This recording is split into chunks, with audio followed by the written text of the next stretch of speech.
When do most executives think about their voice? Usually only when they lose it.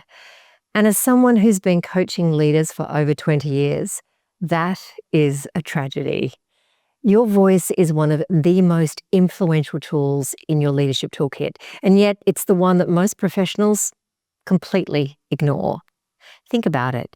We invest in our strategic thinking, our technical skills, our network, but our voice, we treat it like it's just who we are. I hear this assumption constantly. This is just how I sound. It's what I call the leg length myth, the belief that your voice is as fixed as your height. You get what you get as an adult and that's it. But here's what 20 years of coaching executives has taught me. This couldn't be further from the truth. I want you to think about your voice the way you think about your body.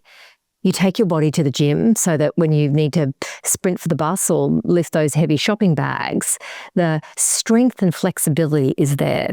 Your voice works in exactly the same way. Your voice is made up of trainable components. There's the tone, how your voice resonates through your body, the pitch, the range, the height you can access, volume, adapting to different environments and contexts, silence, those strategic pauses that give both you and your audience space to absorb the message. And underlying all these elements is your breath. It's the unseen fuel that powers your vocal projection and enables the rich variety you need to truly connect. Each of these elements can be developed. Each can be strengthened.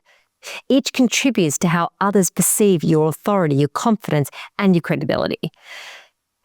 When you speak, you're creating what I call an audio document. Your audience reads it with their ears. Some information needs to sound important.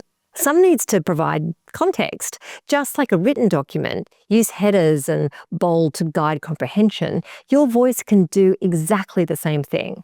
Here's the reality most leaders don't realize. Your audience always believes how you sound over what you say. I believe the sound, not the words. And this isn't even conscious. It's happening on a neurological level through what researchers call emotional contagion. The emotions that you express through your voice are literally transmitted to your audience. This means if there's a disconnect between your content and your delivery, you lose credibility. But when they align, you don't just reach people's heads, you reach their hearts. And that's where influence really lives. Now, the transformation doesn't require dramatic change. Like any muscle, your voice responds to consistent, small inputs over time. So start with this. Spend 5 minutes a day practicing vocal variety. Read a paragraph out loud and experiment with things like emphasizing different words each time, varying your pace, slowing down for important points, using silence, pauses before key statements, adjusting volume to create contrast.